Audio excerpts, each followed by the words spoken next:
start scrapping it. And then you become a little less about that until I make it about that again. So they just have very different concerns.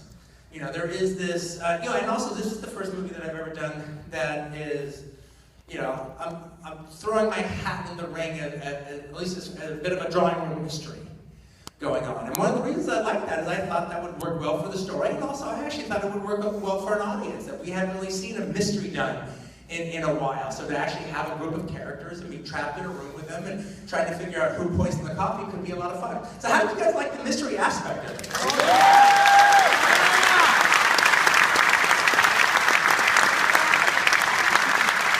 Okay, so I'm going to do 3 more questions.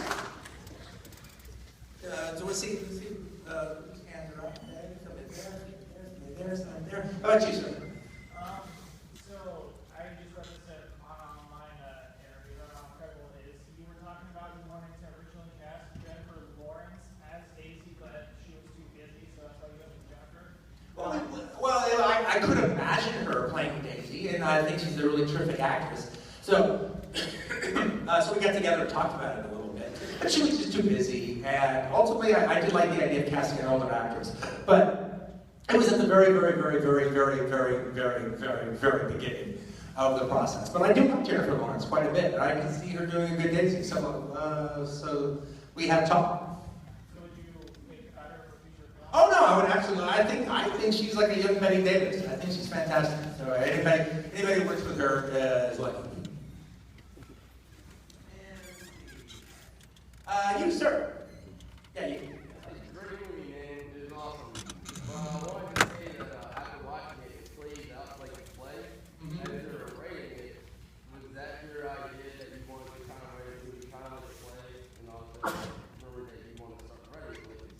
Yeah, well, I've been thinking about turning the theater. I've been thinking about turning the theater with this piece in particular, actually. I didn't start writing it thinking about, hey, I want to make it a play, but once I was trapped in the one room, kind of what it was. And so I wasn't going to fight that aspect. I wasn't going to try to break it out or have them get to Red Rock or anything like that.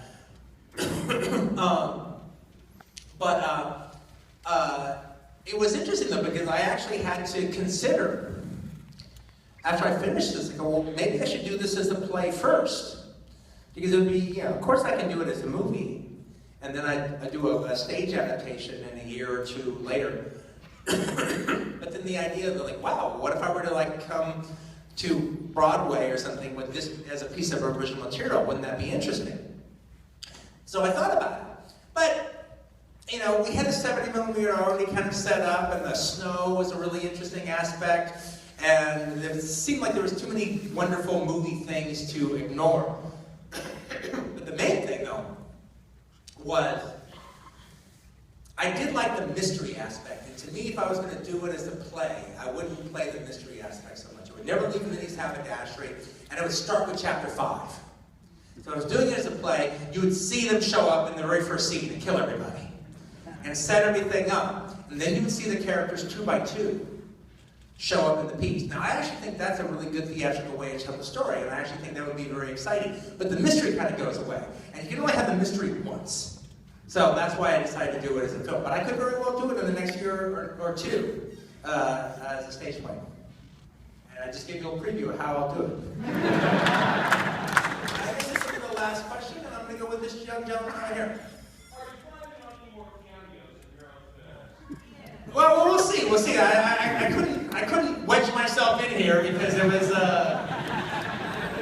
Yeah, I guess I could have been Charlie. I could have been working for Minnie, but you know, I couldn't fit myself into this one. So we'll see what happens. All right. Okay, hey everybody, thanks for coming out.